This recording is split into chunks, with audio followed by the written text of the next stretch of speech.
Good evening, YouTube. Hold on 1 second. Just want to make sure I can see what we're watching. So, as promised, we are going to be restreaming the Afroman trial. I have my my favorite July 4th American flag robe that I want to wear in honor of this occasion. It's very Apollo Creed from Rocky-esque. I wear this every 4th of July, and I thought that this trial would be very appropriate to wear this on, because if you haven't heard, Afroman was on trial March 2026, so just a few months ago. And this, I think, is very important for us to stream this week, the week of July 4th, because it's all about freedom of speech. And I want to just start getting into this, and not spoil it for anybody, but I'm sure everybody knows what the verdict was already. But in my opinion, this is an extremely important decision, an extremely important trial that the American people need to be aware of. So without further ado, let's get this started. Mr. Foreman knew they were untrue. And that's the actual malice that you heard about. He doesn't have to hate people. He doesn't have to anything else. If he knows they weren't true, that's actual malice. For public officials, he can't do that, and he did. Now, these deputies asked the defendant years ago to stop these posts, to take them down. He didn't. He ramped them up. Freedom of speech. I can. Okay. Let me give you the scoop, because this isn't going to make sense otherwise. So, in 2022, Afroman, his last name is Foreman. So when they speak about Mr. Foreman, they're talking about Afroman. But let's back up, actually. Okay, so who is Afroman? Afroman is a popular rapper. He became pretty big, I want to say, in like the 1990s. He's famous for the song "Because I Got High." 'Cause I got high, 'cause I got high, 'cause I got high. If you know what I mean. So anyways, Afroman, Mr. Foreman, he lives in Ohio. And in 2022, I don't know, some informant called the Adams County, that's where he resided, Adams County, Ohio. They called Adams County Sheriff's Department and said that they had information about Afroman, that he was kidnapping people, trafficking people, and trafficking drugs. So they got this tip, and they had a warrant to raid Afroman's home. So, did everything legally, but they broke his fence, broke down his door, and they proceeded to raid his home. Now, Afroman had full surveillance in his home. So he actually had a lot of the footage of what happened. And it was it's kind of comical what happened during the raid. So he has video of these officers going through all of his stuff. I think he had video of the officers going through his porno magazines, going through his clothing. He had a jacket that had $4,000 or $5,000 cash in there, and they confiscated that. They went through his CDs, but they're supposed to be looking for drugs and kidnapping victims, so it was kind of weird, the stuff that they were looking in. Anyways, one of the officers goes in the kitchen. Now, keep in mind, this is during this raid where they're raiding his house. So the officer goes into his kitchen, and he stops, and he sees this lemon pound cake that Afroman's mother made on the counter. He puts down his gun, and he proceeds to take a slice and eat lemon pound cake. So this all happened. Afroman was very upset. His house was ransacked. They confiscated his stuff. And I don't want to say he retaliated, but what he ended up doing, he was trying to raise money because they did take cash from him, and he wanted to repair his home. So he did what Afroman does. He wrote music about what happened to him. And he actually named the album Lemon Pound Cake. Because remember, I told you that officer put down his gun, took a slice of the lemon pound cake. And he has footage of this that he uses in his music videos, okay? So if you've listened to the album, I mean, some of the lyrics are like kind of explicit, talking about Afroman sleeping with one of the officer's wives, like just silly stuff like that. But it was a parody. That's what Afroman does. He parodies other music. That's what he's known for. So they didn't find anything in his home enough to charge him. So there was no charges ever brought against Afroman. They couldn't find anything to convict him of those things that they raided his house for. But the officers of Adams County ended up suing Afroman for defamation, slander, and a whole bunch of other stuff. I'll read it off to you guys a little bit later into the stream. But they're suing him. They sued Afroman, saying that he violated their rights, he slandered them, and they have all this like emotional damage because of Afroman songs. So that's what this case is about. So let's get into it. Say what I want. Worse and worse. You'll see what they are before the trial's over. Now, I'm going to ask you to come back with me to the summer of 2022. Adams County, here in West Union, here in this courthouse, the sheriff's office downstairs. There's a group of deputy sheriffs, several of them. A lot of them were raised here in Adams County, lived almost all their lives here. A lot of them have had their whole law enforcement careers here in Adams County. Some of them left Adams County for a while but came back home here to be with the people that they know and know them. Some of them could have gone to the city, to Cincinnati or Columbus or somewhere else and made more money, but they stayed here in Adams County to be law enforcement officers, deputy sheriffs. They have wives, spouses, husbands, children, go to Adams County schools. This is where their lives are. 7 of those deputy sheriffs are here today. There's Randy Walters there on the left, Mike Estep beside him, Lisa Phillips beside him, Sean Grooms beside him, Justin Cooley beside him, Detective Brian Newland beside him, and Sean Cooley, Justin's father, beside him. What brought them together was some information that Brian Newland came across in the summer of 2022. Some information that caused him to have to do something.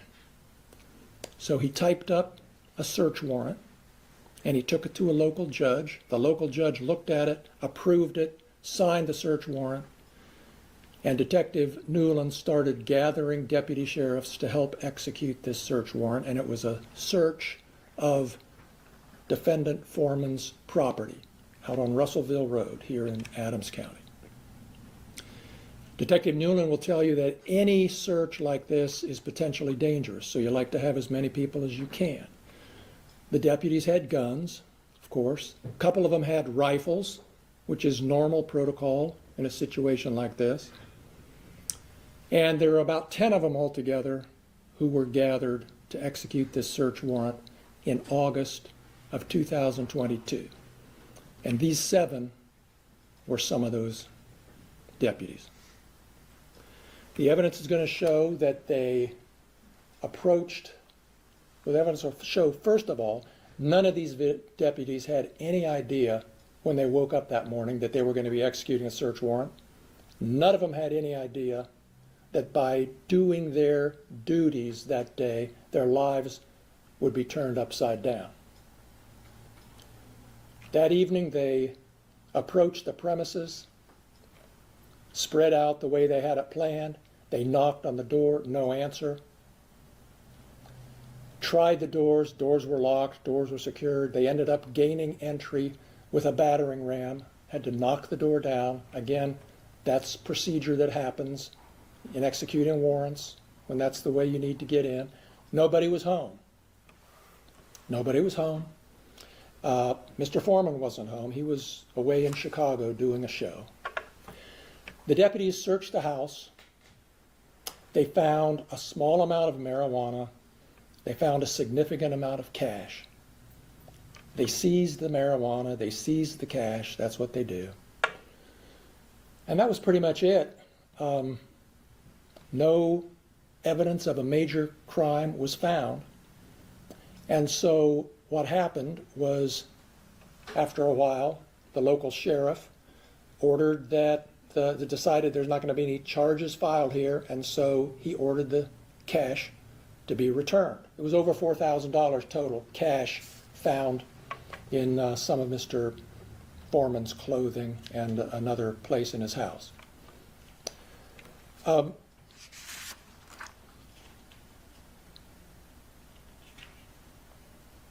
Shortly after the cash was returned to Mr. Foreman, he began claiming on the internet and every place he could that the sheriff's deputies had stolen $400 from his money, hadn't returned it. You're going to hear the evidence about that, and we're going to demonstrate to you that that's not true and that he knew it wasn't true. There was an independent investigation done by Claremont County. But that didn't keep him from continuing to declare that Brian Newland in particular and the rest of these deputies are thieves. Okay, that's just the beginning of it. Then he went beyond calling these deputies thieves.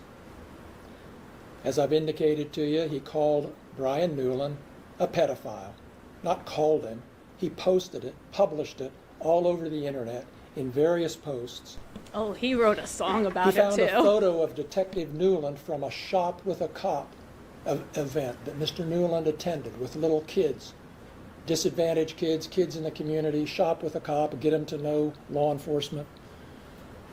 Mr. Foreman found a photo of Brian Newland holding one of these children that he worked with. And Mr. Foreman blocked out the face and put a smiley face on it and posted this picture of Brian Newland, and it says, Brian Newland is a pedophile. Watch your kids around this man. He likes to fondle little boys' testicles. Posted it all over the internet, not once, not twice, many, many times. So I don't know the backstory behind why Afroman was saying that, but in his latest album, which is called Freedom of Speech, the songs are like much more explicit and go into detail. And from listening to those songs, it sounds like he had some history with this guy and this guy's brother, and maybe the brother was like a known sexual offender or something like that. But it seems like from the songs that like he had information. I don't want to say definitely that it proves that this guy is, but he had some information, and it's like kind of like a known thing that this guy was into that. But again, I'm just gathering that from his songs. They could have just been joke songs. Seen thousands of times by people. People in the community started making comments to Detective Newland. His daughter came home from school crying because some kids had called their dad a pedophile. He used to coach cross-country teams. Some of the kids on his cross-country team started calling him a thief and a pedophile.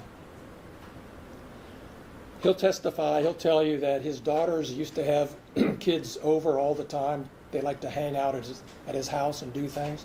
After all this started, that stopped happening. Like, kids didn't come over. Finally, Detective Newland felt like he couldn't continue to work in Adams County anymore. Adams County was his dream job. He started here as a deputy, worked his way up to detective. This is where he wanted to spend his career, but things soured out. He couldn't stand working here anymore. He resigned his job from the Adams County Sheriff's Department and went to Cincinnati and now works for the Norwood Police Department. He commutes, drives every day because he felt like he can't work here anymore. Now, Mr. Foreman, as I indicated a moment ago, saved his most severe attacks for Lisa Phillips. Lisa Phillips worked as a resource officer in the Adams County schools for 18 years. She used to greet the children, including Mr. Foreman's children, when they were dropped off at school in the morning. Said hello to them, made them feel welcome. Mr. Foreman posted that Lisa Phillips likes to have sex with other women. He used other words. She ate my ex-wife just like pizza. Pussy, pussy, pussy, eating, blah, blah, blah, over and over, thousands of times on the internet. People saw it, people laughed, people from out of state, but people here in Adams County would sometimes yell at her when they saw her. Hey, Lisa Lickumlow Phillips, that was his nickname for her. Over and over. This has been going on for like almost 3 years now, folks. And it's taken a heavy toll on her.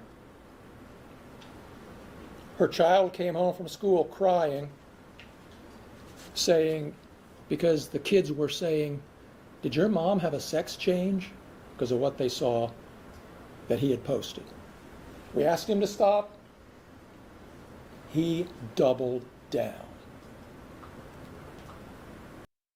Okay, I'm sorry I'm laughing so hard. I mean, it's just very funny to see this like very straight-laced attorney commenting like that. And I'm also laughing because, guys, I mean, I already know the verdict of this trial. Afroman wins, and he wins because of freedom of speech. But this is the thing, and if you have been watching this channel for the last couple of years, you probably picked up on this. Law enforcement sometimes does some really messed up stuff. They raid innocent people's homes and businesses, and sometimes it's just for, like, I forgot what the term is, like procedural stuff. Like, there was a hearing that Dave had streamed, I want to say like a year or two ago, and it was in the Senate, and the senator from Alaska was talking about how the EPA would come into these body shops of these, workers, and there was like a procedural error or something like that, but they would raid their business with like bulletproof vests and long guns, okay? These guys have never committed a crime in their life. And they're raiding them, scaring the crap out of them. They probably didn't do anything wrong, or it's like a paperwork procedural thing. And that's how they're treating American citizens, okay? And then you have the situation, I forgot the person's name, but there was, I want to say he was like a pastor, some type of like religious official, and he had protested at like a anti-abortion, or he was anti-abortion, he was protesting at an abortion clinic. And somehow he got on this like domestic terrorist list under the Biden regime. And again, law enforcement came to his home with bulletproof vests, long guns. Like, the guy had like a lot of kids, and his wife happened to be pregnant. And they were so aggressive, and they scared her so much. She literally had a miscarriage, and this is like being filmed. This is on camera, okay? So that's why I'm just standing over here laughing, because you never get an apology for the times that law enforcement messes up. And I think what Afroman did was very brave, first of all. But Second of all, the thing that I admire so much about him is that he took this case all the way through. He saw it all the way through. Because this is civil litigation. And statistically, like 90, I want to say maybe even 98% of civil cases never get their day in court. Because civil cases, it's all about the money, and litigation is so, so expensive. So Afroman, originally, he utilized his music to help pay for his home repairs, because again, they found nothing.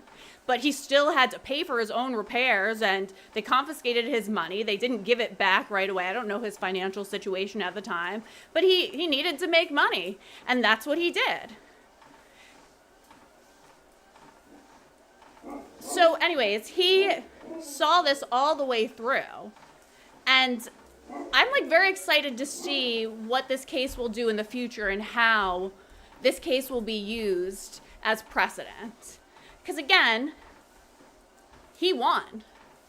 They found that he was not guilty on all accounts because Afroman is a parody rapper, and nobody thought that what he was saying was serious. Everybody thought it was a joke. Like, literally, he sings "Because I Got High." Like, he literally had a song in this album, Lemon Pound Cake.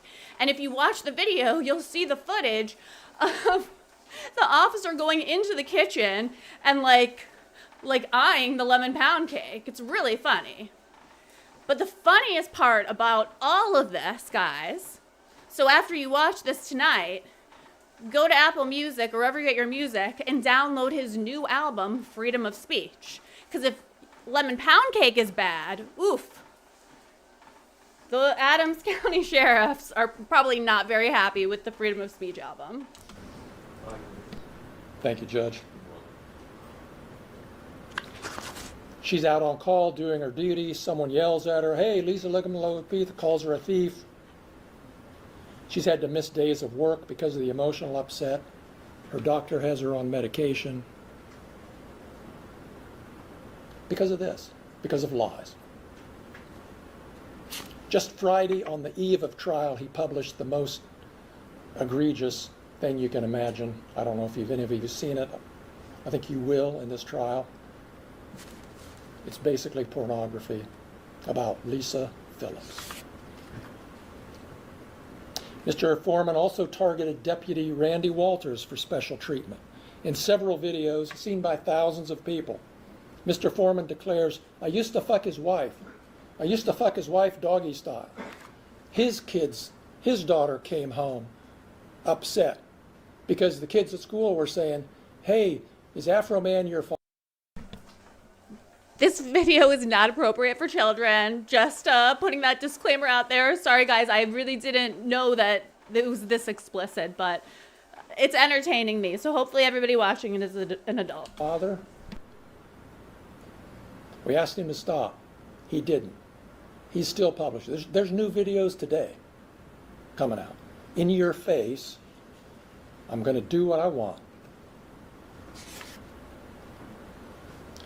Justin Cooley was targeted by Mr. Foreman as a thief. Sean Cooley, Mike Eastep, and Sean Grooms all suffered by being called a thief.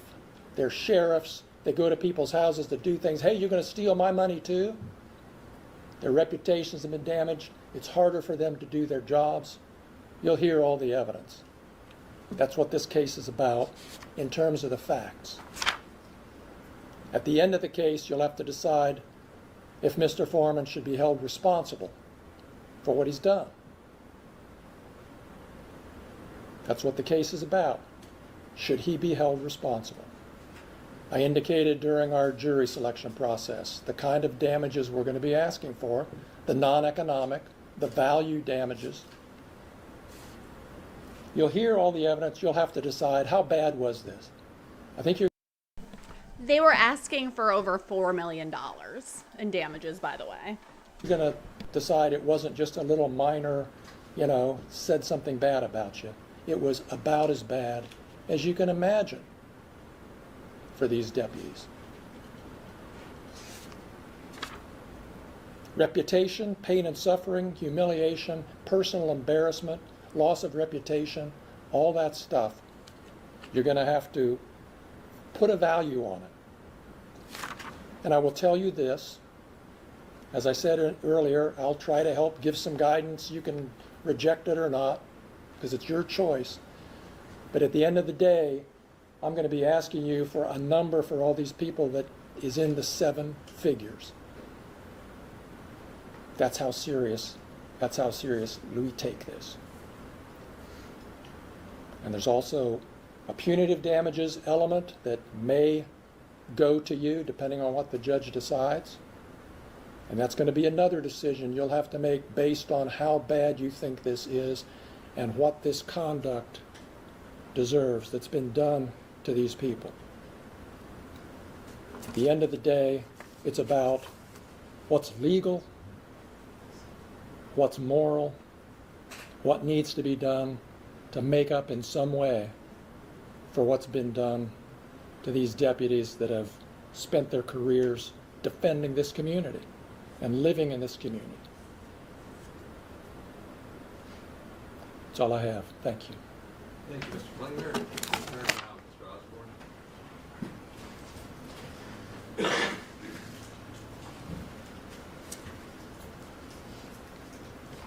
Good morning, ladies and gentlemen. I'm going to reintroduce myself. My name is David Osborne, Jr. I represent Joseph Foreman. He does go by the stage name Afroman. And I want to thank you for your service today. This is not going to be an easy case. This is going to take a week of dedication of you to go through. Not an easy thing to ask, but something that we appreciate you are willing to do. This case is about the freedom of speech protections contained within the First Amendment of the United States and the Ohio Constitution.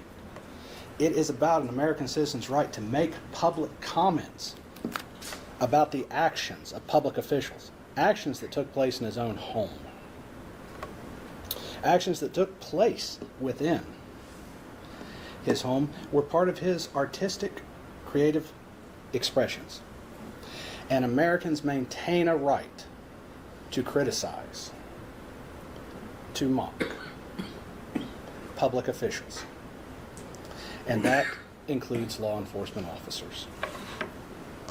On August 21st of 2022, Detective Brian Newland drafted a search warrant. That search warrant was based upon an interview conducted with a confidential informant. That confidential informant gave Mr. Newland information.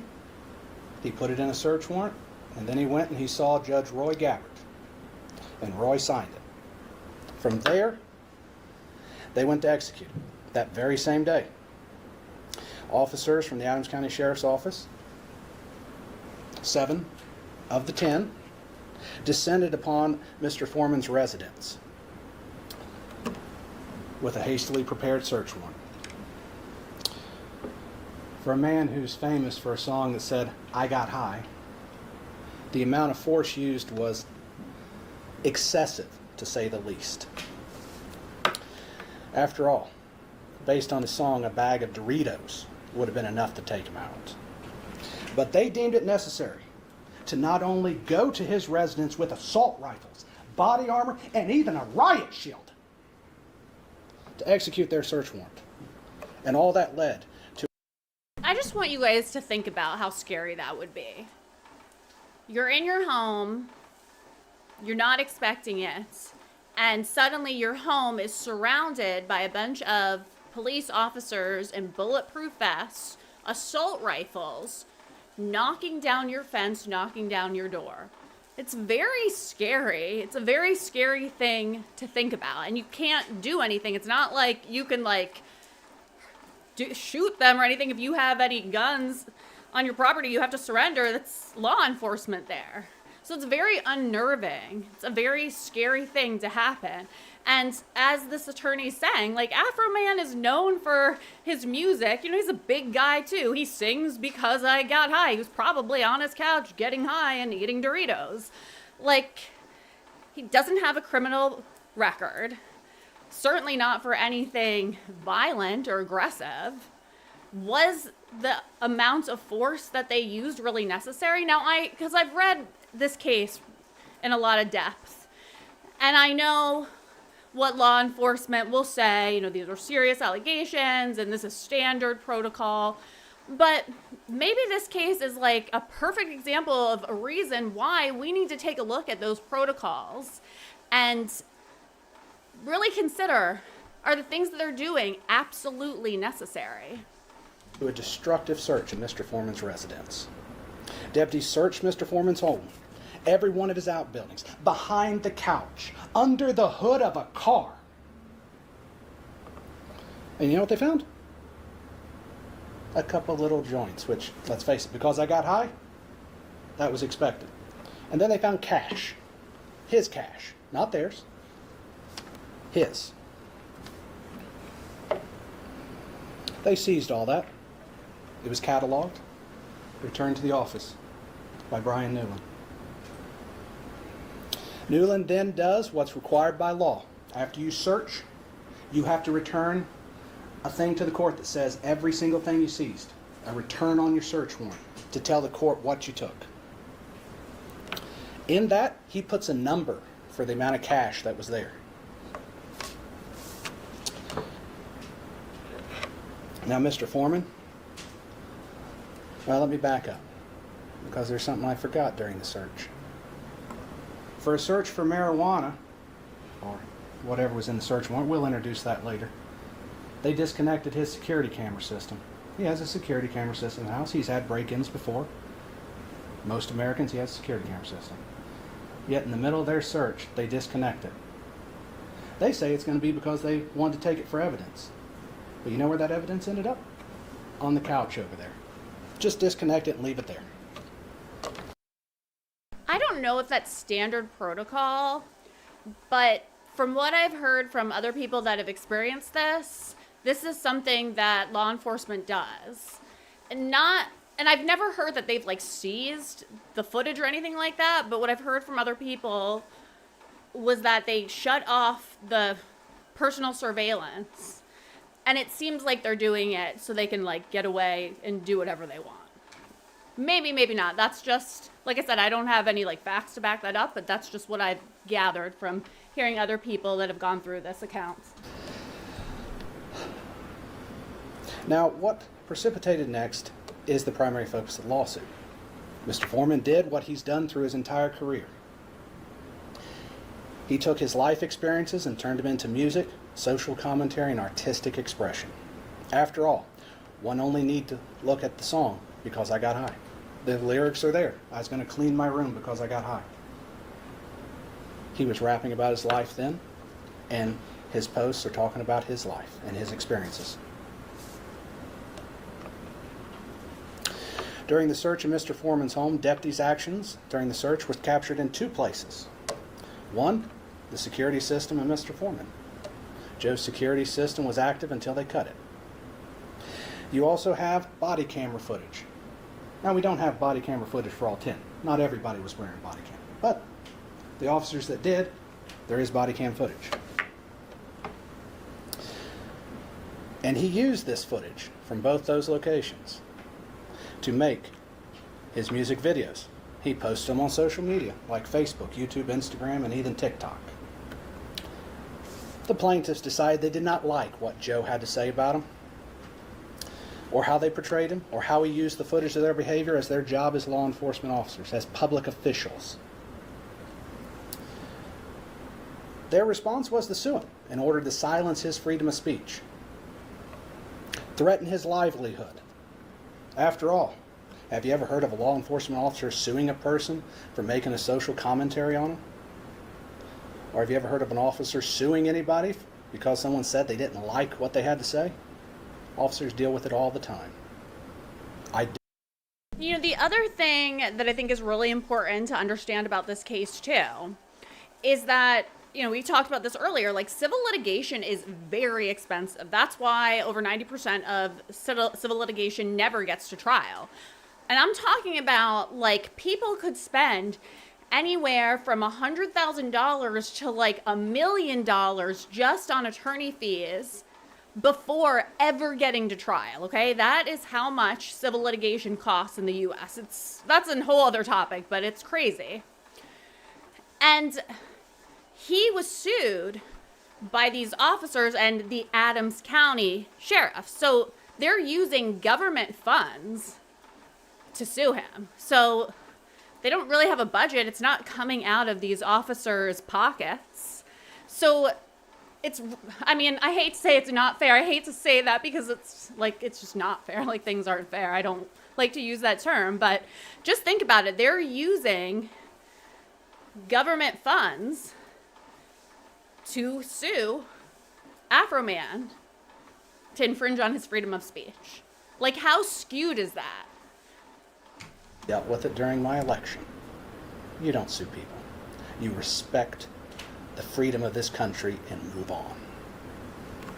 Because, let's face it, if we don't have freedom of speech, what else is there? 250 years ago, the founders of this great country wanted to limit the government's involvement and what government officials had power over to say. And that's why we have the freedom of speech we have today. Before we get to the evidence, I want you to understand this case started with a number of claims. Of them, 2 were dismissed by the court. Do not go there. Do not go there. You know and I know the jury doesn't need to know what's not there. I'm not hiding the ball. Claims filter out like they should. I gave the instructions, and you don't need. I want you guys to pay close attention to the judge during this trial. And this was one of the other reasons that I wanted to stream this, because I think it's important to watch this trial and see the interaction. And the reason I want you to watch him is because there have been accounts like from jurors after this trial was finalized that the judge was very biased. And if you listen to the things that he's saying and you watch how he interacts with the attorneys and the jury, you'll see what I mean. You get distracted about what's not in front of you. Mr. Klingler talked about punitive damages, maybe, but you don't need to know that because we're not there. I'll tell you that if you need to know it later. There's a lot of things this case is not about. So he doesn't get to talk about what it's not about. It's only what it is about. Go ahead.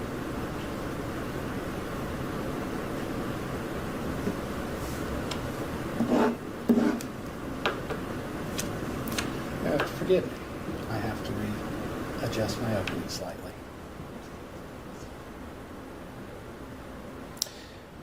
It should be noted that public officials, such as these gentlemen and Miss Phillips over here, are held to a higher standard than an ordinary person. They're public officials. They are expected to be criticized and mocked. The evidence will indicate that Mr. Foreman created songs with titles like "Will You Repair My Door?" "Lemon Pound Cake." These songs went viral, yes. People connected with the message and understood what Joe was trying to say. The videos and songs resonated with the public because they addressed something that people care deeply about as Americans, and that is how law enforcement officers conduct themselves. Joe also made statements on social media about the search and the officers involved. Some of these statements were openly critical and expressed Joe's opinions about what happened. Statements about missing money. And he used some strong language. Some exaggerated language. We call it hyperbolic language. To present his message and his opinion. But all these statements were a matter of public concern as well as statements about his personal opinions. The experience of law enforcement officers executing a destructive search warrant is well beyond question, as it is a matter of public concern. The plaintiffs are going to point to specific statements that Joe made. They're going to claim these statements are defamatory. They are going to attempt to remove them from their context. Statements aren't in a vacuum. There's context. If you get called a name, if my wife yells at me, there's probably context to it. That context is what we're going to show you. Because if you look at those statements in isolation and simply ignore the conduct that sparked them, you can't understand really what was going on. You'll be asked to forget much of that context of the statements, at least not I should say the least of it is that the plaintiffs are public officials and the public has a right to criticize them. The evidence will show that Mr. Foreman's statements fall into three categories. The first, many of these statements are his opinions. Opinions are not assertions of fact. They are Joe's subjective views about his encounter with these public officials and the execution of their duties. The First Amendment protects the right to express those opinions, even if they're harsh, even if they're mean, even if the person who is the subject of them hates them. They are protected. Second, many of the statements are exaggerated, rhetorical exaggeration, as you might expect from a musician. After all, if you didn't have Because You Got High, if I said I just didn't want to clean my room, no one would have bought that song. You have to exaggerate something.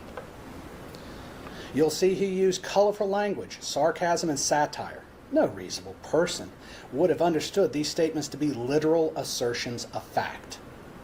For example, Mr. Foreman created nicknames and made comparisons to cartoon characters.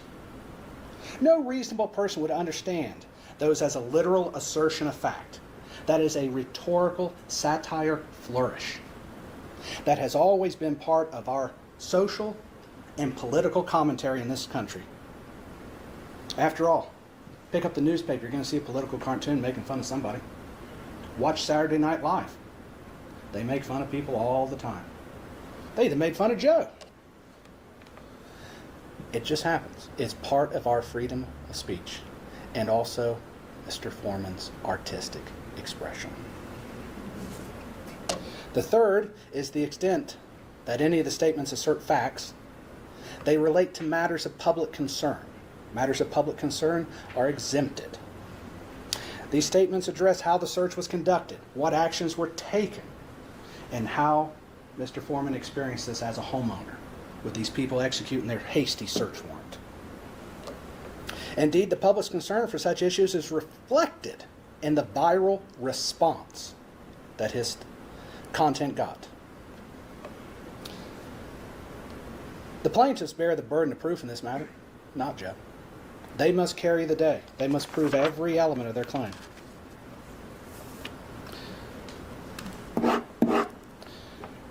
Looking at the invasion of privacy due to false light, it's one of the claims that they're claiming. The plaintiffs must prove that Mr. Foreman portrayed them in a false light that would be highly offensive to a reasonable person. The evidence will show that he did not.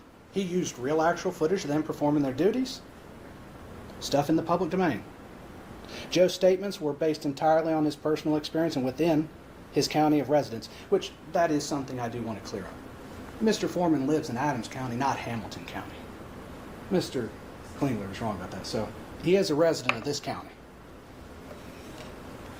Regarding the defamation claim, plaintiffs must prove that Mr. Foreman made false statements of fact, not his opinions. That's very important. Because we all have opinions as Americans.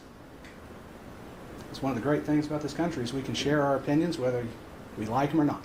Whether they like them or not, they can hear my opinions. But they must prove those statements were not opinions. Because public officials, they must prove that Joe acted with actual malice rather than just simply exercising his First Amendment right. The evidence will show they cannot meet this burden. Plaintiffs claim that Joe portrayed them in a false light, but evidence will show Joe used direct footage from the security cameras. We can see what they did. They executed the search warrant. It's all on camera. There's nothing false about showing them that way. There's nothing false about Mr. Foreman having opinions about how they did and them. However, when they executed that search warrant, that became a matter of public scrutiny. People could watch it. People could see what was done and form their own opinions. And they can share those opinions. And he has a right to create artistic expression based on those opinions, based on that content. The plaintiffs, it goes without saying that they don't like what Mr. Foreman said about him. But they don't have to. That's part of our right in this country. They don't like his commentary. They don't like his art. But the First Amendment does not protect speech that we like. It protects all speech within it. It protects commentary, criticism, especially on occasions such as this. It protects speech that I would not like, speech I've suffered. It protects it.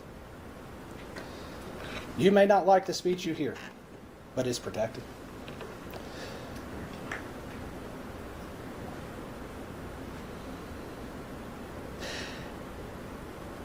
Throughout this trial, you'll hear testimony and see evidence that demonstrates several key points. You will see the actual videos and social media posts Mr. Foreman created. You'll be able to judge for yourselves whether they are false, whether they're his opinions, whether they're artistic expression. That is all protected.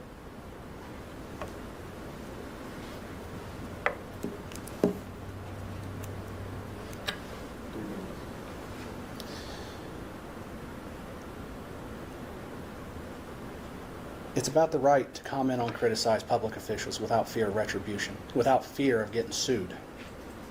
It is about the right to create artistic expressions that are matters of public concern. The plaintiffs are law enforcement officers. They perform a cardinal public function. But with that public role comes public accountability. It also comes a certain standard that you have to understand. And as public officials, they can be criticized. They may not like it, but it's allowed. Plaintiffs have the burden of proving their claims. The evidence will show they cannot meet that burden. The evidence will show that Joe's videos, posts, and commentary were artistic expression. They're matters of legitimate public concern, his opinions on the law enforcement officers, and how they were performing their duties. If the plaintiffs prevail in this case, what message will that send to this country if they prevail?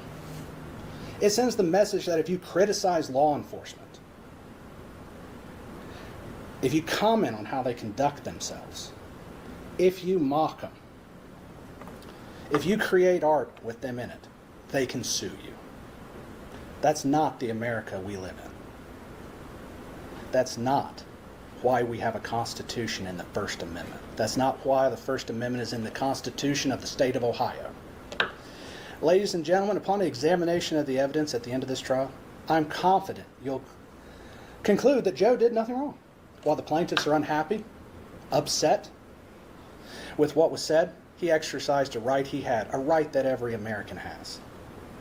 He commented on matters of public concern. He created art. He did what any stand-up citizen would do. He made his voice heard to the people. At the end of this trial, I'm going to ask you to return a verdict in favor of Mr. Foreman on every one of their claims. I'll ask that you vindicate his First Amendment rights.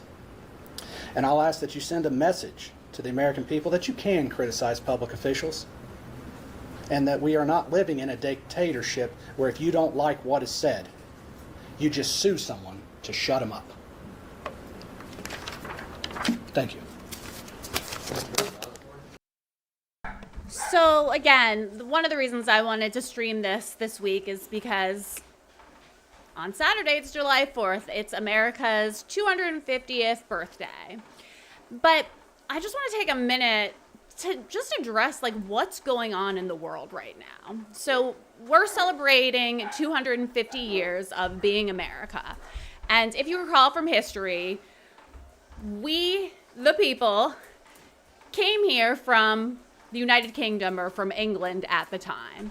And the story that they told me in school is that we came to America because we did not like to be told what to do, what to say, and we wanted freedom of speech, freedom of religion, and we were tired of paying royals all this money and not really getting anything back in return. We created America so we could be free and we could have these freedoms. That was the premise of America.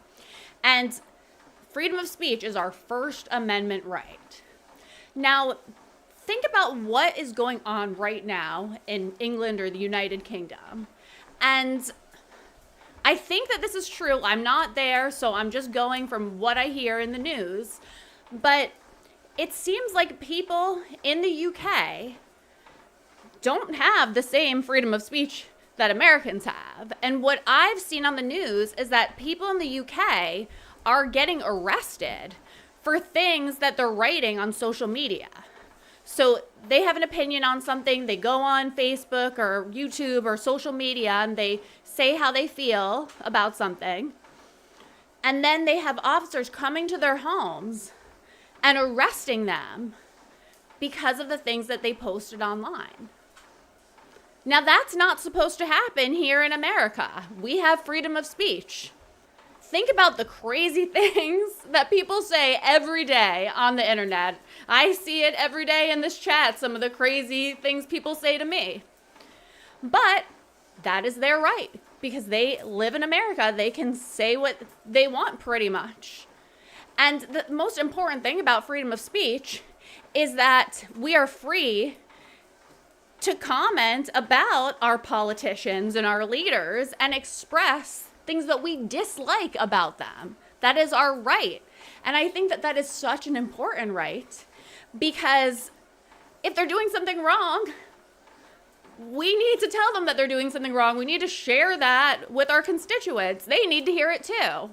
Because if we don't have that right and we have to be careful about what we say aloud, that takes away our freedom completely. If you can't even say what you feel, that's a big deal here in America. That's what makes America so important, so powerful, because we have that right. So many people want to come here and live here in America, and having that freedom of speech is one of the reasons that they want to be here. They want that freedom. Being able to say how you feel is so important. We have to protect that as American citizens. And that's why I just think that Afroman is like a true patriot and a true American hero, because he saw this whole case through. He could have settled with them. He could have been scared. He could have been embarrassed. But he really made the best out of it. And he saw this all the way through. And it's a huge win, not only for him, but for all of us. I think I was going to start calling witnesses, but I'm going to tell you what this case is not. Okay? This case is not going to be an analysis of why the magistrate issued a search warrant, or what the facts were leading to the search warrant, or the backstory of the warrant. That's the subject for criminal cases. So the fact that there's a search warrant is what this case is about, not the backstory of it. So we hear people talking about the criticism of the why and the whole deal. That's not relevant testimony. We're living with, there was a search warrant, nothing backstory. And this case is not about excessive force in entering. The court's already determined as a matter of law that it was not excessive. You'll see testimony of damage, but that's a legal standard about whether it's more than customary or expected in the realm of a search warrant. Search warrants are lawful forced entry. So you won't get, was that too much force? That's outside the realm of the testimony. And I call these the third thing. This is not about vindication of the defendant or messaging to the public. That's things that happen from the political branches of government, the legislature, or the executive offices. Messaging is not what you're concerned with. It's the message the jury's sending. You're not messaging. It's all about how these facts affect these people. So when these little distractions and diversions come at you, I'm going to try to continue to narrow and keep you focused, not on the distractions, but on the issues and the law. Otherwise, Remember what I said earlier, and if you're just tuning in, I said earlier, pay attention to this judge. Pay attention to what he's saying and how he is trying to, in my opinion, insert his own narrative and sway the jury how he wants the case to go. It's very interesting. I haven't seen anything like this to this degree. as you're going to ask later on, why didn't the judge give us instructions on messaging? Because that's not how this comes out. So I'll do this periodically along the way when things start going astray. Ready to go, Mr. Klingler? Yes, Your Honor. Tee it up. Plaintiff calls Detective Brian Newland.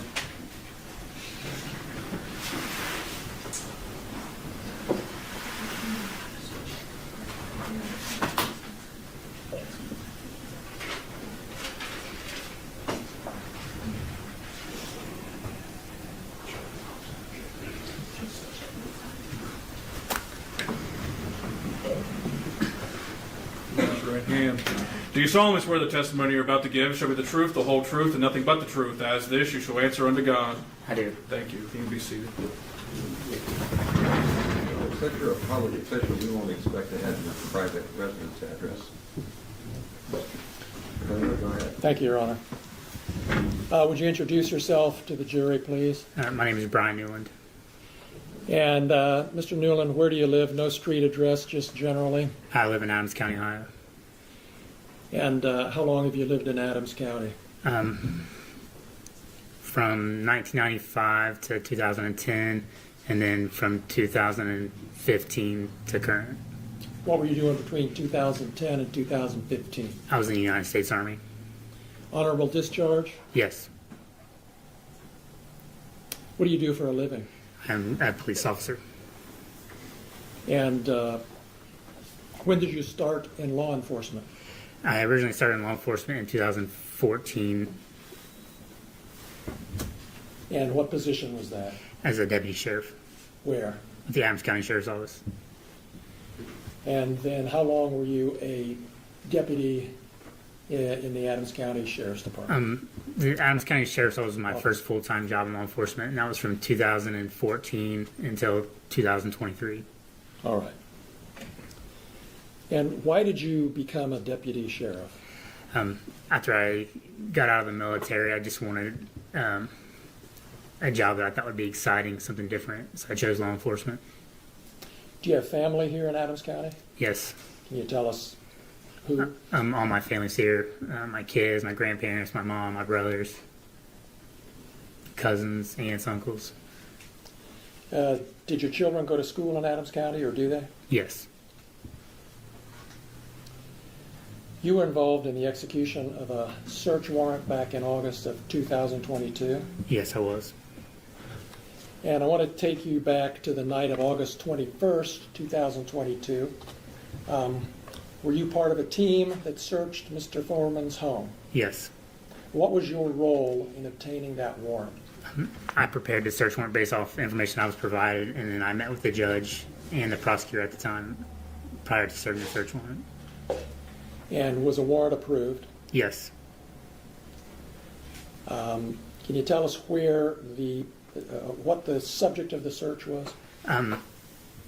The property of the search. It was the residence of Mr. Foreman. I believe the address is 1699 Russellville Road. Okay, that's here at Adams County, correct? Yes.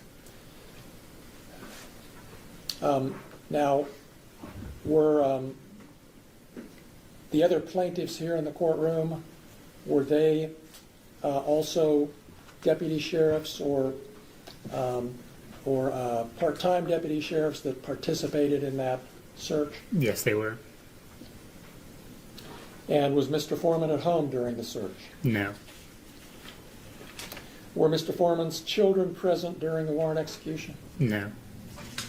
Was anyone present other than you and your fellow officers? At the time of arrival, no. Was anything seized or taken from Mr. Foreman's home? Yes, there was some money and a small amount of marijuana and some miscellaneous drug paraphernalia. Why was the cash taken? It's common with any type of drug seizure. We seize the money in cases proceeds from drug-related sales or drug trafficking activity. Was the money potential evidence? Correct. What was your role in seizing this cash, Detective? I'm sorry. Well, maybe I got ahead of myself. Was cash located in the property? Yes. Do you remember how much approximately? Approximately $4,000. And did you play a role in taking that cash? Yes. What was your role? I was provided the cash, or provided the money that was located by another deputy. I counted out the money, put it in an evidence bag, and then at the end of the search, I transported it back to the sheriff's office. All right. Did you take any of the money? No. Did you ever take any money from the evidence bags? No. Did you ever take any of Mr. Foreman's money? No.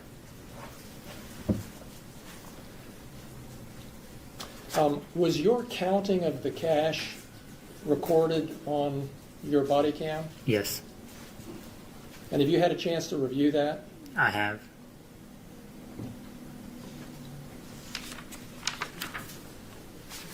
Has Mr. Foreman accused you of taking his money? Yes.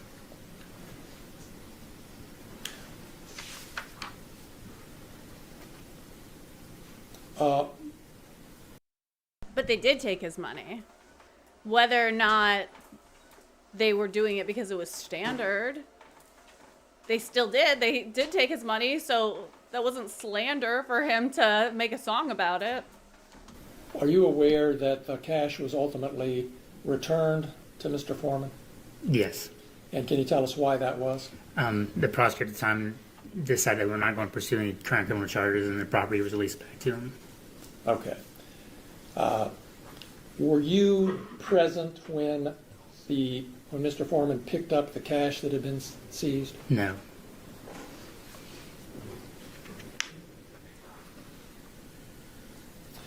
Do you know whether any press was invited to attend the return of this cash? I learned that there was later. Okay, but you weren't there. Correct.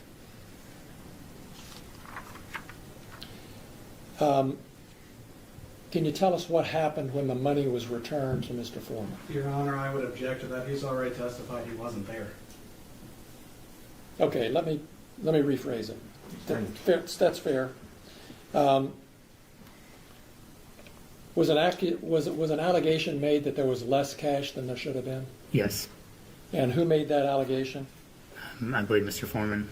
How did you learn about this discrepancy? The evidence technician that releases property had called me and told me that the count was short. Tell us what you mean by that. The count was short. Just that there was more money listed than what there was inside, and that was less money was returned than what was indicated And where was this amount indicated? on the bag. On evidence bag? Correct. If I'm understanding you correctly, the amount of money that was indicated on the evidence bag was more than what was actually returned to Mr. Foreman. Correct. All right. And were you able to account for that discrepancy? I wasn't. No. What happened? Once the allegation was made, the sheriff contacted the Claremont County Sheriff's Office to conduct an independent investigation. Do you know whether an independent investigation was conducted by the Claremont County Sheriff's Office? Yes. And do you know the results of that investigation? They were to determine that I miscounted the money during my original count. All right. Did they conclude that any money had been taken? They said that there was not any money taken. Did that stop Mr. Foreman from continuing to claim you had stolen $400? No. Did he accuse anyone other than you of stealing money? He, at multiple times, he accuses all of being thieves. Do you know where he made these allegations? Instagram, Facebook, YouTube, social media. How did you learn about these accusations on the internet that you were a thief? So I don't understand how these are allegations. He just said he took his money. There was $4,000 in his jacket pocket, and he just told us a few minutes ago he took that money. And it's standard procedure to take that money when their drug money is involved or whatever the allegations were. So he admitted he took that money. And so now we're talking about semantics, that Afroman said that they stole his money. You could see it that way, right? Because they didn't have any evidence to bring charges against Afroman. They found nothing. they couldn't bring any charges.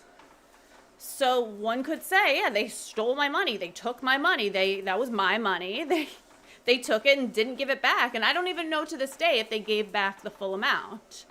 But he already admitted that he took that.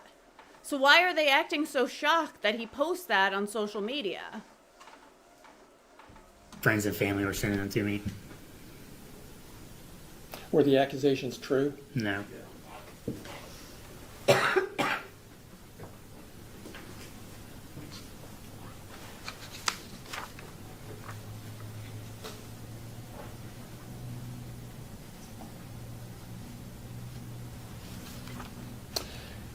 I think you said you've reviewed your body-worn camera from that night. Yes.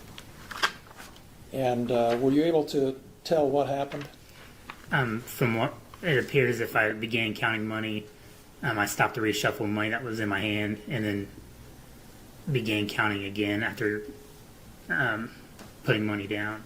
And that was at some point there was a discrepancy in the amount that there was and the amount that I counted. Was it a miscount? Yes. Okay, so let me get this straight. So he already admitted he took the money, and now he's admitting that he counted incorrectly. Afroman doesn't know that.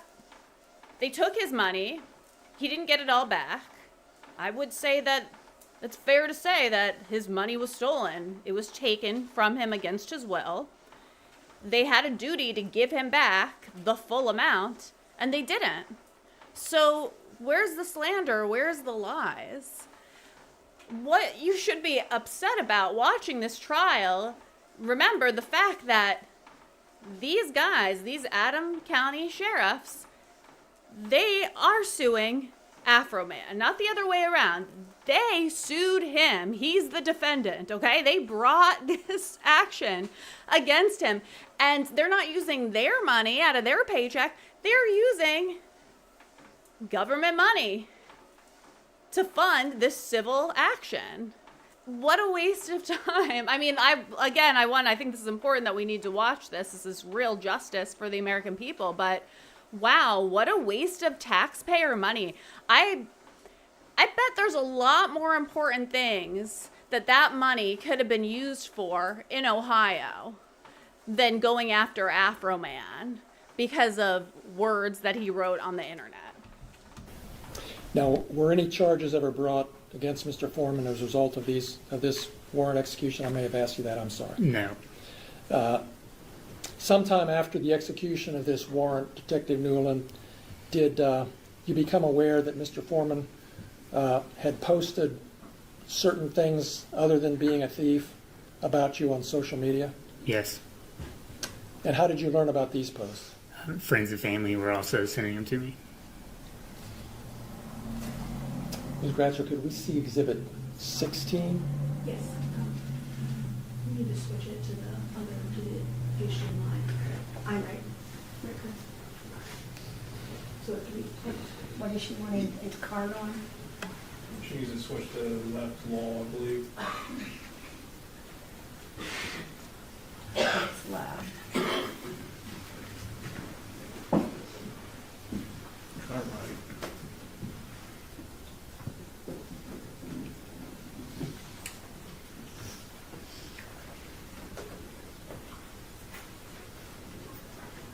Look at his outfit. He wears a head-to-toe American flag suit the entire time.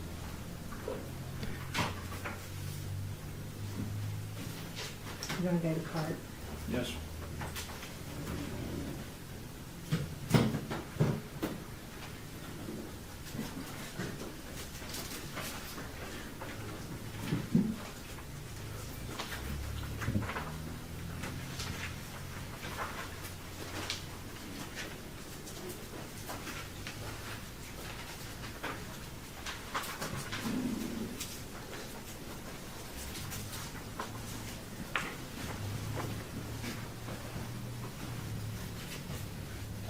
Okay, can we blow that up some?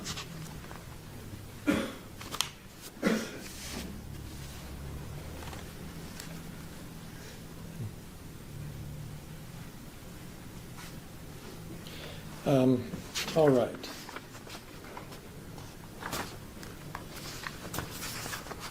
Detective Newland, we're showing Exhibit 16. Can you tell us what this is? It's one of the posts from Mr. Foreman that I was sent about me being a pedophile. And am I reading the date right? September 2nd, 2023? Yes.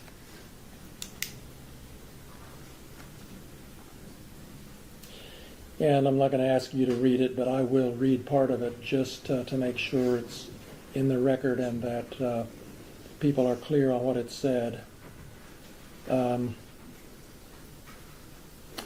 This is the uneducated can't count pedophile police officer that stole my money. His name is baby-making Brian, child molesting, newborn baby mama, newborn Newland, Detective Brian Newland. I have a song coming out about him. The chorus goes like this. I pledge allegiance to the flag. Brian Newland is a flag. He used to play with little toys. Now he plays with little boys. Watch your little boys around Brian Newland. He's very bold.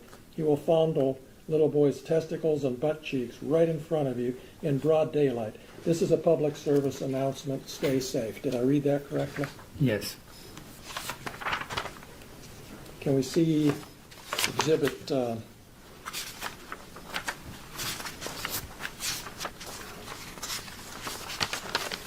17, please?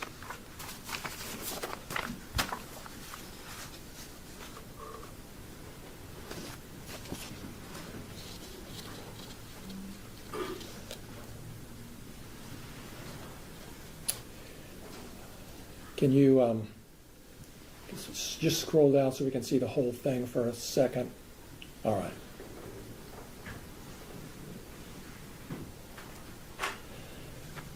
So I'm not going to read this whole thing, but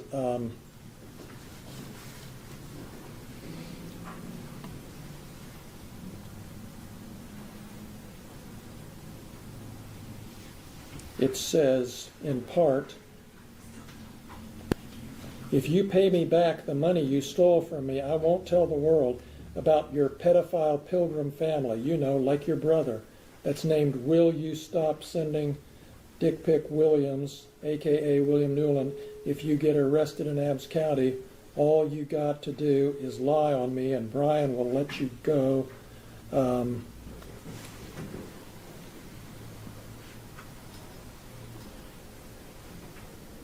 And is that a picture of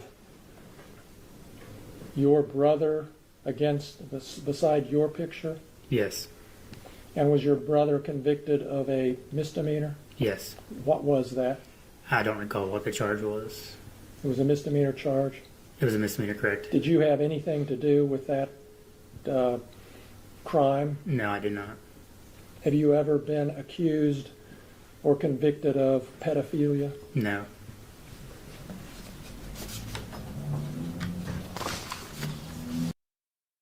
You know, watching this, like you guys are saying, I'm like dying. I think it's so funny.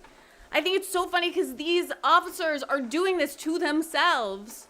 They brought this case against Afroman. Did their attorneys not tell them that it would be like televised?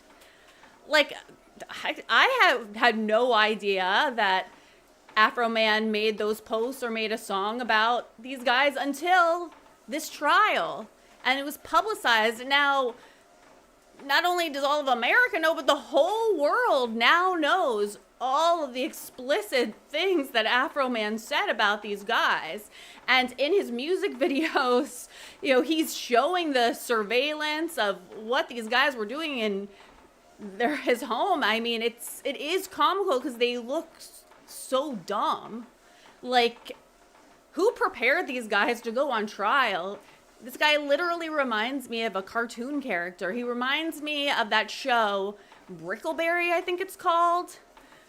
Like, these guys are like right out of like Brickleberry. It's really, I'm finding it very amusing.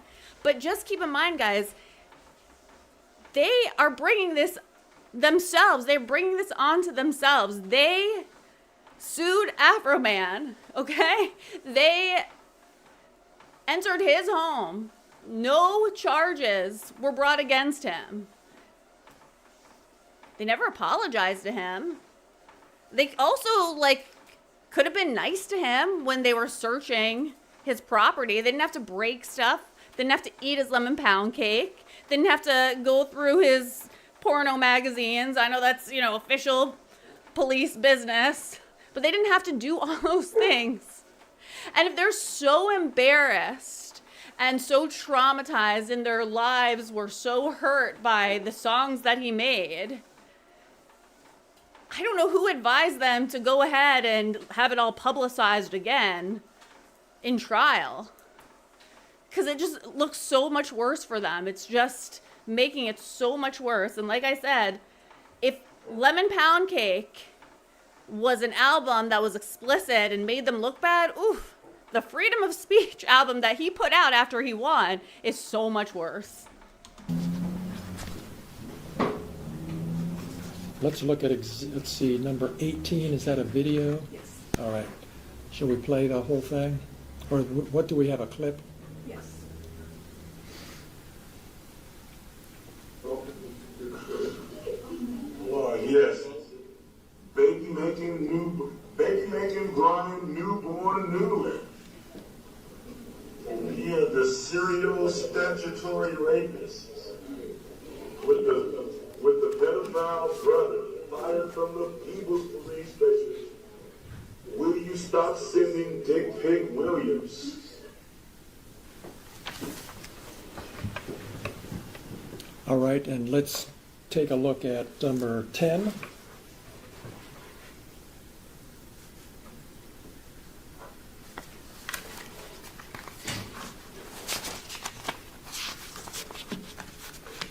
Is this a, yeah,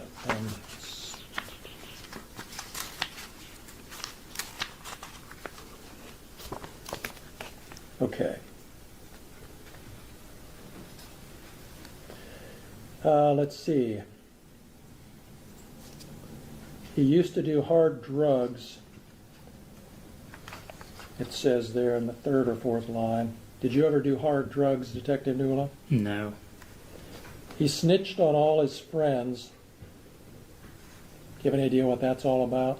No. Now he steals money from traffic stops, bogus raids, and from Adams KK County Sheriff Evidence Room under the camouflage of law enforcement. Did you ever steal money from a traffic stop? No. Did you ever steal money from anybody? No.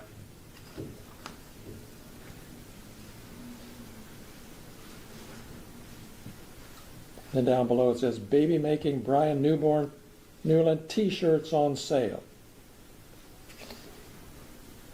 You see that? Yes. Let's look at Exhibit 15, please.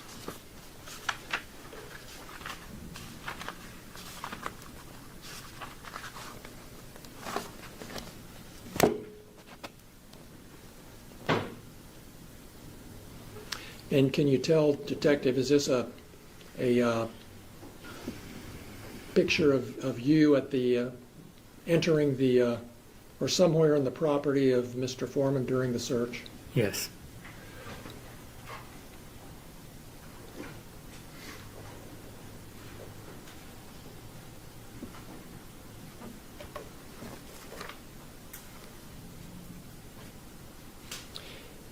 And let's take a look at 14.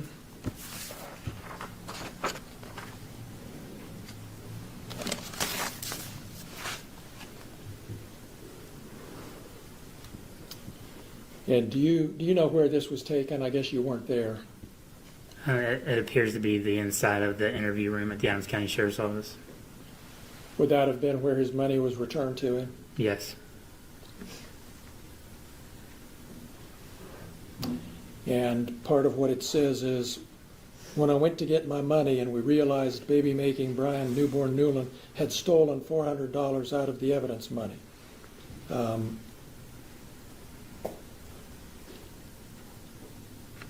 Again, did you ever steal any of his money? No. Let's take a look at Exhibit 15. But how do we we know that? Like, just asking him repeatedly, that's not evidence. 15, please. Or did we do 15? Yes. Sorry. Number 2. I'm getting sued for telling the truth and the truth.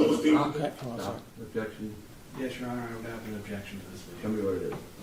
Your Honor, this objection is video because this video, if I'm not mistaken, was published within the last 2 weeks. The law on this has changed. Ohio has actually passed what's called an anti-SLAPP law, which therefore extends immunity to things, actually, in a way, increasing a person's freedom of speech rights in Ohio. Thus, this evidence to be tried here would be tried under a completely different standard than when this case was started. Comments, Mr. Clayton? That law doesn't apply to this case, Judge, or this evidence. Your Honor, it would apply clearly. He has no analysis other than say that I submitted a written brief to the court on this matter. I think that was submitted Sunday. So, like, I'll note the objection, overrule it, and allow it to be played. Got your objection down. Thank you. Thank you, Judge.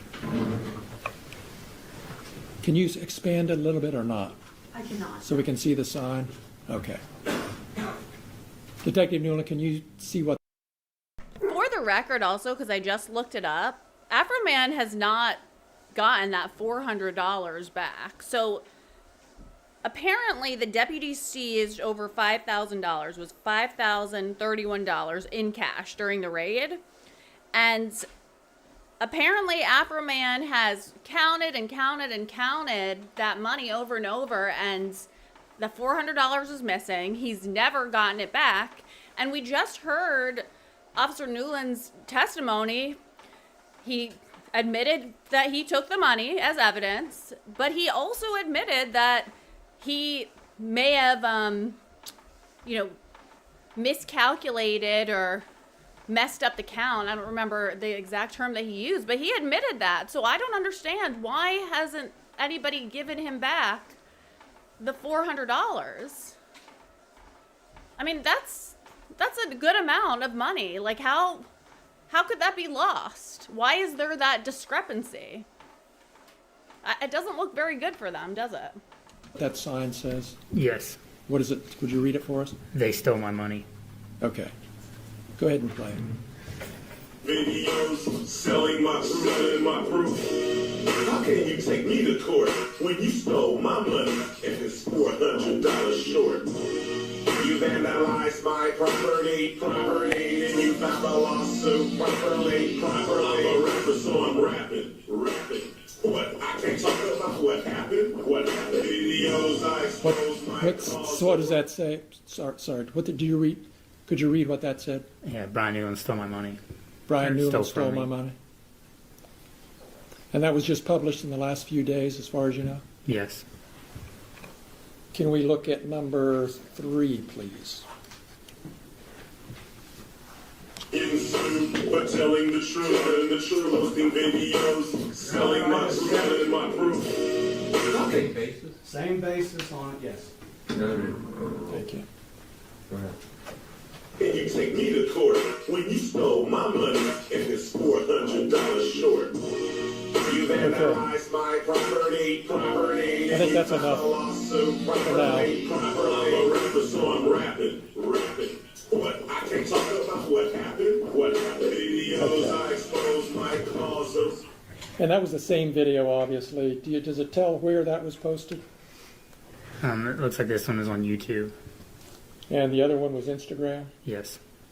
So 2 different platforms, same video. Yes.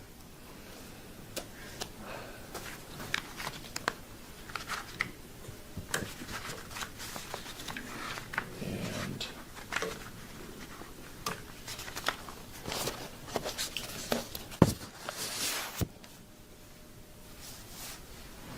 can we look at Exhibit 9, please?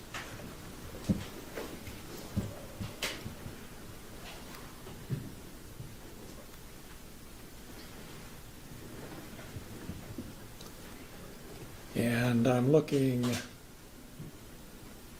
specifically about halfway, a little more than halfway down, do you see, Detective, where it's posted, not only did he steal my money from my house, he stole money out of the evidence room at the Adams County Sheriff's Department away from my house, making the Adams County Sheriff's Department the new crime scene.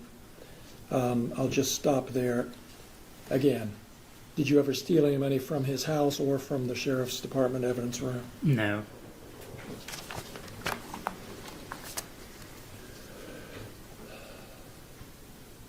What's the platform? Can you see what that one was, Detective? I can't see on here.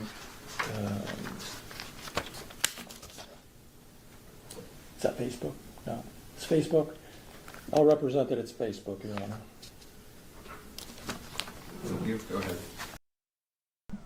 But, see, I still don't understand what the issue is. Oh, because he said that they stole his money? But what else would you call it? They took his money. They admitted that. They said that it's standard protocol because of the warrant and they needed that money for evidence. I don't know. But they found out that they did not have evidence to charge him with anything. He was never charged with anything. Why didn't they give him back all of the money? They're not even... They haven't even told us why there's a discrepancy or why he didn't get the full amount. So what else would you call that? He needs to put, they misplaced my money, they lost my money. Would that be better? No, they stole his money. Whether they miscounted or not, they didn't give him back the money that's his. How else would you classify it? It's very silly that this is what taxpayer money was used. I mean, it's very entertaining. I'm really enjoying this, but...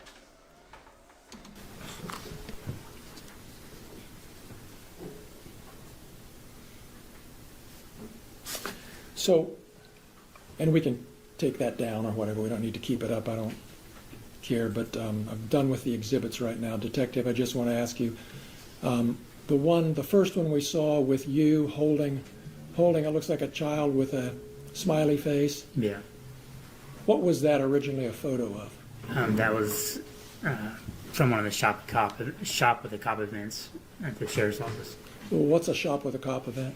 It's where the community donates money, and then local law enforcement will take lower income children to Walmart and let them shop for Christmas. And did you participate in that event regularly? Yes. And do you know what year that picture was taken from? I don't recall. All right. And the little boy you were holding there, can you tell us anything about who that was? Not his name, of course, but who it was? It was just a cool little boy that got picked for Shop the Cop and chose me to be his officer.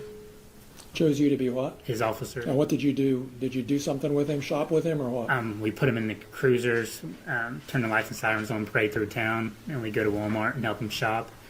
And we come back to the fire department or wherever and help them get their toys ready or play or, and feed them pizza, stuff like that. And you did that more than 1 year? Yes.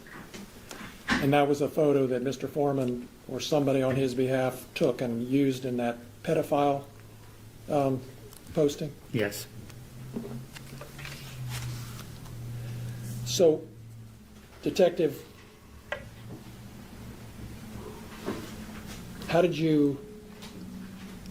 what effect did it have on you when you saw these posts that you're a pedophile? I was angry, sad, depressed, upset. Why were you sad or upset? Isn't it just somebody exaggerating or making jokes or making a comment? I didn't find it funny at all. I work in law enforcement, have kids, have friends, family. I was involved in the schools. And then I'm being blasted all over social media for the entire United States to see that I'm a pedophile. Did you ever have any evidence that other people were seeing these things, other than the fact that it's on social media? But did anybody ever say anything or do anything to indicate they'd seen it? I've had comments made to me since day one. Like what? If you want the most recent example, yesterday there was a cheer competition at North Adams. I walked my 3-year-old son in to watch his sister cheer, and somebody asked me if that was another little boy I'm touching. Yesterday? Yesterday. Where? What competition? At the North Adams cheerleading competition. What other examples? Every time you go to an event, another comment's made or somebody says something. Another one I can recall was meet the team night for my daughters. We was in line to get slushies, and people were making comments behind me. What comments? Just called me a thief and a pedophile, and why was I there? And then started playing some of his songs on their phones. Some of Mr. Foreman's Afroman songs? Yes. This case isn't about your kids. They're not plaintiffs, but did this have any effect on your kids that affected you in turn? Your Honor, I'm going to object to this. We had a motion, I filed, and never responded. He knows better than to ask a question, because I don't care about the kids, because he didn't bring the kids in, so sustained. What other indications have you had, Detective, that people are seeing and responding to this accusation that you're a pedophile? Just what's been said to me. It's been shared, been sent to me. I've had people make comments at games, while in the store. It's just, there's so much stuff's happened, I don't even remember half of it. So you were a Hamilton County deputy sheriff. Sorry, I said that earlier. You were an Adams County deputy sheriff, and you're not anymore? Correct. Why? I ended up leaving the sheriff's office just because of this, because of being called a pedophile and a thief. Explain to us just a little more about why that was so upsetting that you actually left your job. Because the sheriff's office, so I'm from Adams County, is where all my family and friends are from. The sheriff's office was my dream job, my position. I was friends with everybody, and it was where I planned to stay. It's been my career. I dedicated a lot of time, over 10 years, to Adams County. You know, whether it was a call in at 1 o'clock in the morning or working 14 hours, I dedicated a lot of my time to Adams County, and I loved working at the sheriff's office. But it just got to be so much. If you go to a call or take a phone call or you make a traffic stop, something said.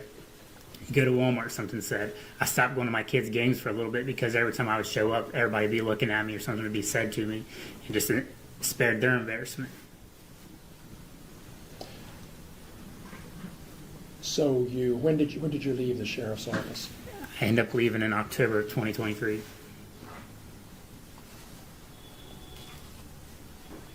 You have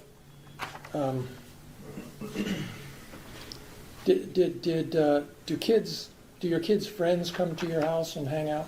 They don't anymore. Did they used to? They used to have huge slumber parties, especially on their birthdays. They'd have 10 or 11 kids over. Who's telling this guy that, like, his testimony is making things better? Who told these guys to go forward with this trial? Again, I'm thoroughly entertained. I'm so glad that they did. This is great, but I don't know who advised them. I don't think that this is helping their case whatsoever. The only person that's, like, on board with this is the prosecutor and the judge. But this is like really alarming why they think that they would have a chance to win. In my opinion, I don't even understand, like, why this was a case that went to trial. It really should have been dismissed. But let's continue. And essentially, once this started, it stopped. I don't recall the last time my daughters have had a friend over, if they've had one ever since then.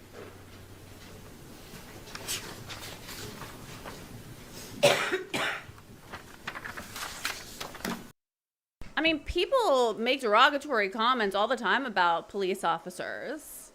Call them pigs and whatever. I mean, it's depicted in movies and TV and pop culture.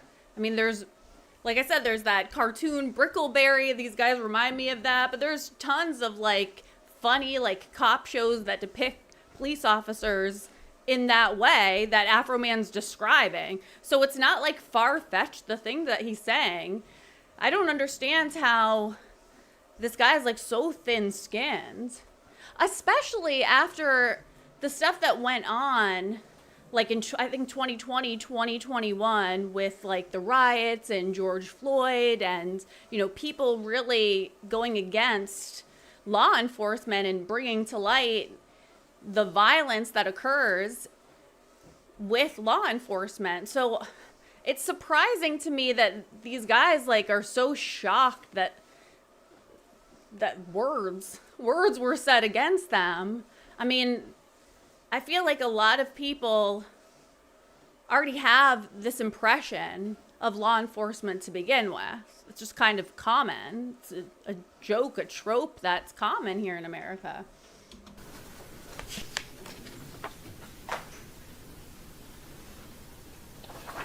Detective, did you ask Mr. Foreman to take down these posts? I didn't personally. Did you, through your attorney? Yes. And have they been taken down? No. Are they still there? Yes. Mr. Foreman asked repeatedly to get his $400 back. Maybe if he did a better job investigating where the $400 went and gave it back, because he still hasn't gotten it back to this day, maybe he would have taken down those posts. Did anybody think of that?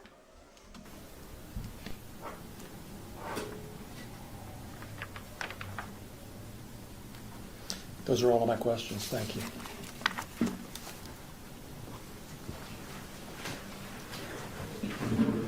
Is this a good time for a 10-minute break? Yes. Then we'll do that. Go off the record, take a 10-minute break. Thank you.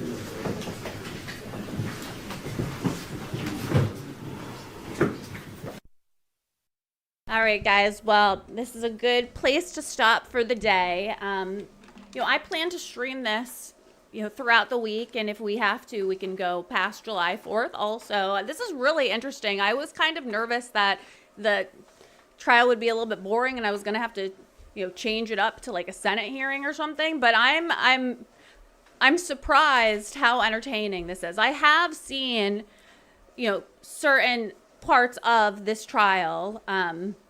Dave and I had streamed this on one of his other channels a few months ago, but I was doing a full workout during the trial, so I didn't get to see all of it. But this is really good. This is really interesting, and I'm loving the feedback that you guys are giving in the chat. So I definitely want to continue this tomorrow. I'll probably start a little bit earlier tomorrow night. I may even start like in the afternoon because it's kind of long, so it's going to take a little while to get through this. But anyways, thank you guys so much for joining me tonight. And if I don't see you back here this weekend, if you can't make it, happy 4th of July, happy birthday, America. And I will see you guys tomorrow.